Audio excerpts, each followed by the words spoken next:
Whatever can be the matter. What do you want? I couldn't always answer these two simple questions, and they are the inspiration for today's episode.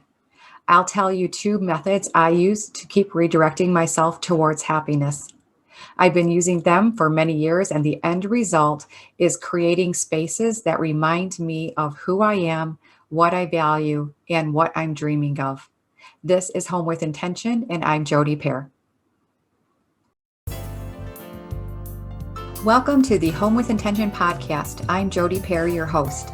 I support the do-it-yourself homeowners by delivering interior design services with empathy, intention, and simplicity at jodypeardesigns.com and by curating a collection of meaningful home products available at essentialpairings.com. My purpose with this show is to inspire you to create a home that is a reflection of you and what you value most in life. This podcast will support you in breaking through the limiting thoughts and fears that have been holding you back from creating a home that is uniquely you. There are no decorating rules or trends to follow here.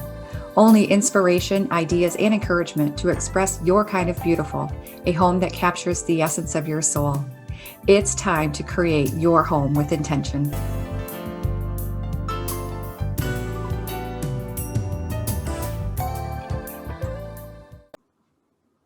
Hi, everyone. I'm Jody Pear.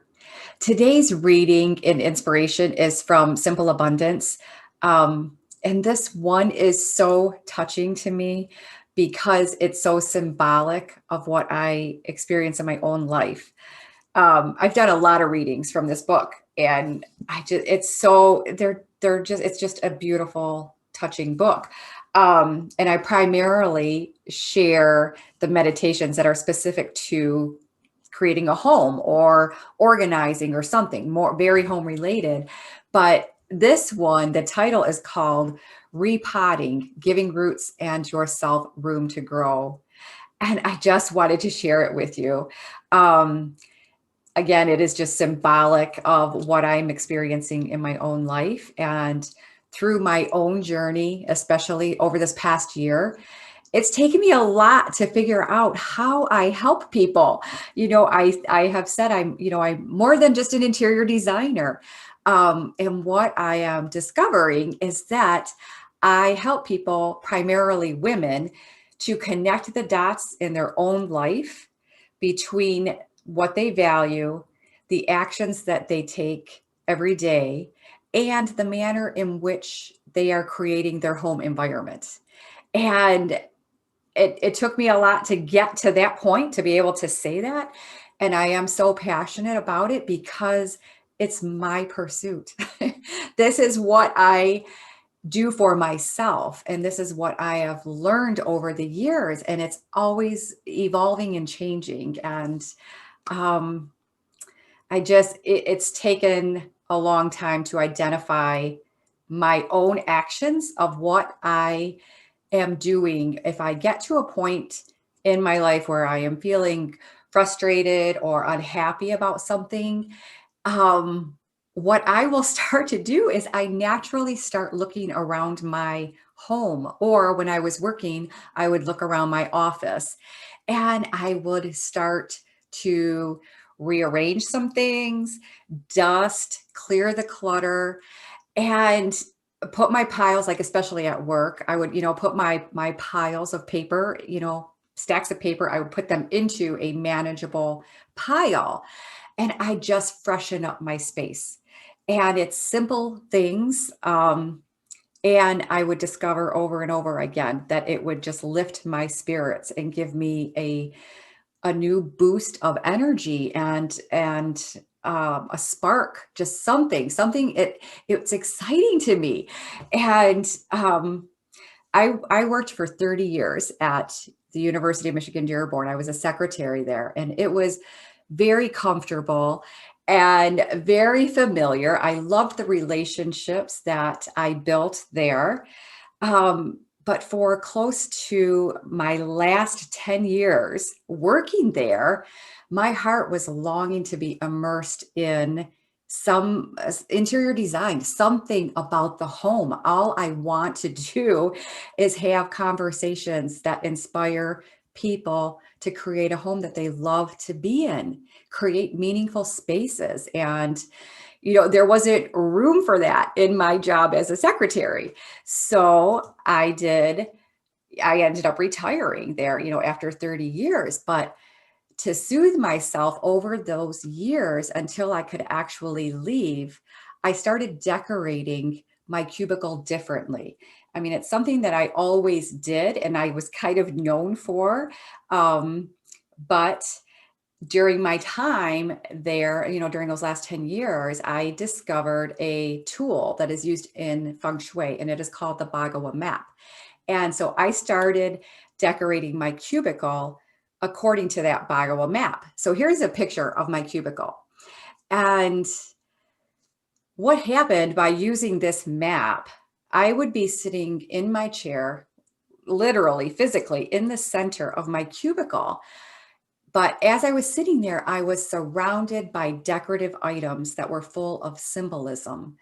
And they were telling me stories because, as you've heard me say, home is a reflection of you. And this applies to the work environment, especially in my situation, because I was sitting in the same cubicle every single day. So I was careful on what I was putting in my environment. And there were just ordinary things like framed photos, paperweights, bookends, plants, and crystals. But this is where I discovered the power of decorating with intention, because I might be faced with a day that was, felt like chaos, or there was an unhappy person in front of me that I had to help somehow. Yet I could look around my area and be reminded about the most important relationships in my life, about love, about my dream of owning a shop someday. Another area of my cubicle might remind me that I need to nurture myself.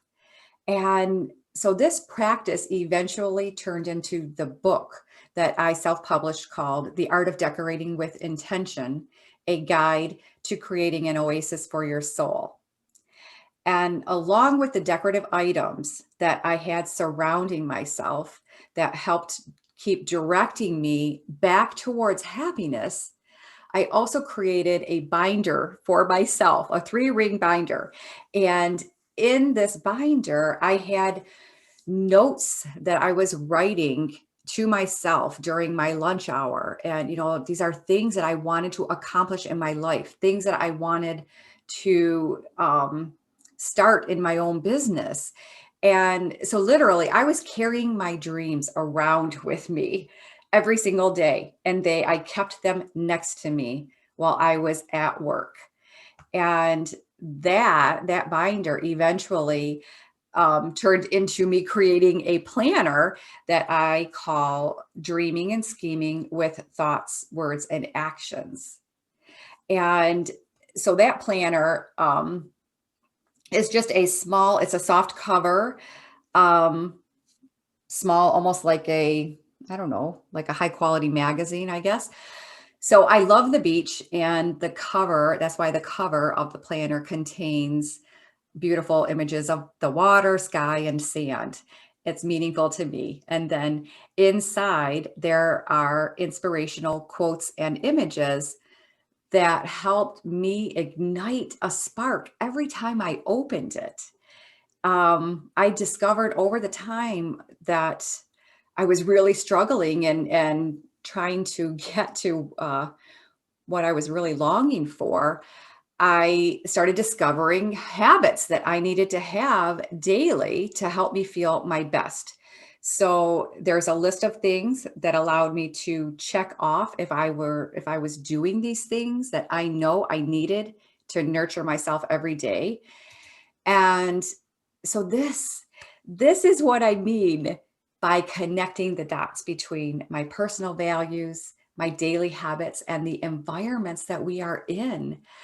I personally had to create so many visual reminders for myself that were in writing, they were on my computer, they were in my decor at work and at home, because I I don't think I'm alone in this, but we get busy with the demands of daily life and helping others and whatever else that means.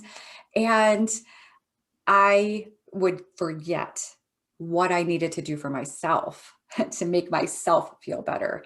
And I would forget what I wanted to accomplish. What do I want to experience in this life? When you get caught up in that daily, I don't want to say grind. I mean, I love my life and I love the things that I'm doing, but I think I personally get so distracted, and I forget what I need to do for me and what is meaningful for me to make me feel my best. So these two books that I'm talking about are tools that I created for me, and I continue to use them every day to check in with myself, to see if I am aligned, to see what am I doing every day? Am I doing things that make me happy?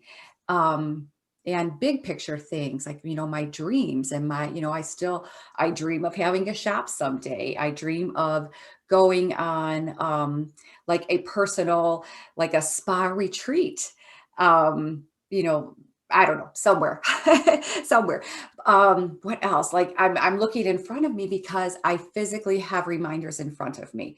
I create images and quotes and words, and I combine them into collages that just help keep me focused and remind me of what my heart is longing for. So, today's meditation from Simple Abundance, again, it's called Repotting, Giving Roots and Yourself Room to Grow. It just really struck a chord with me because this is something that I learned to do for myself naturally through decorating my spaces, whether it is at home or when I was working. It's just a powerful reminder of who I am and what I need and what in my daily life, and what I am still dreaming to experience in my life. So it's a powerful way to decorate our spaces. So I hope you enjoyed this episode, and stay tuned for the full reading from Simple Abundance, and I will see you next time. Bye. A reading from Simple Abundance, a daybook of comfort and joy by Sarah Von Bronick, June 28. Repotting, giving roots and yourself room to grow. Little flower, but if I could understand what you are, root and all in all, I should know what God and woman is. Alfred Lord Tennyson. Uh-oh, dropping leaves, whatever can be the matter. The plant has been watered, it basks in the light, it's neither too hot nor too cold.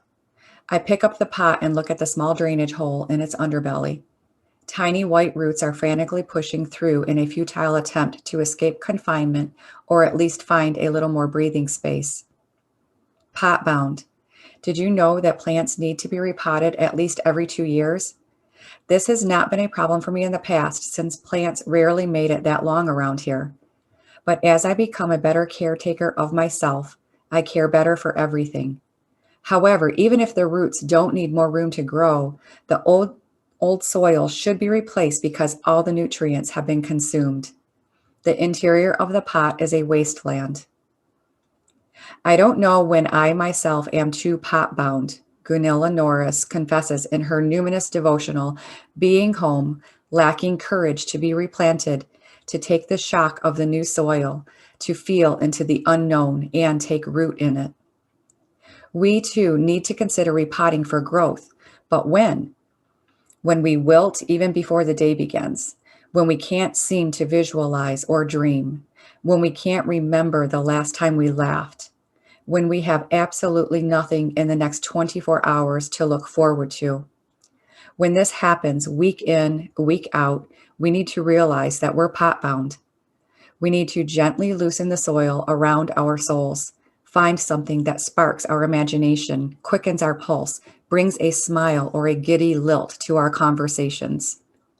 But repotting doesn't mean we have to leave the marriage or quit the job. It just means we need something new. Why is it too late to go back to college if you do it one course at a time?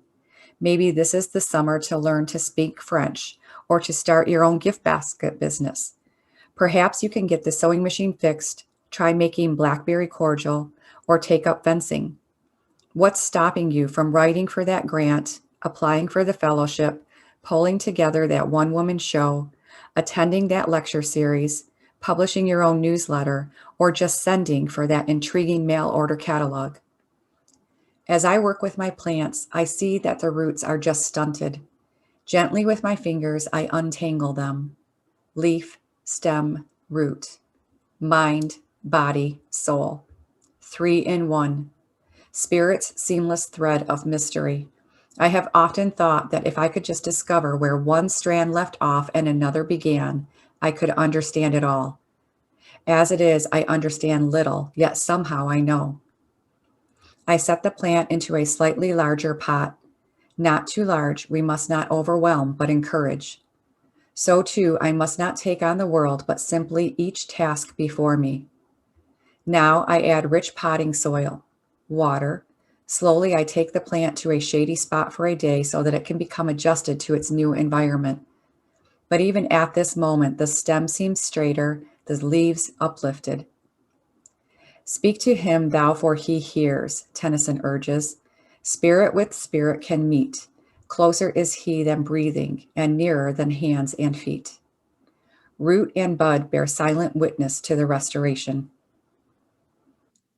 Thank you so much for being here. If you enjoyed this episode, it would mean the world to me if you could leave a 5-star review on whatever podcast platform you listen on, because it helps me to grow this podcast and to reach more people. Because the more people who choose their surroundings with intention, the more people can follow their heart back home to themselves, which is the mission for this podcast. Once a month, I will randomly select a reviewer and offer them a free download of my book, The Art of Decorating with Intention, a guidebook to creating an oasis for your soul.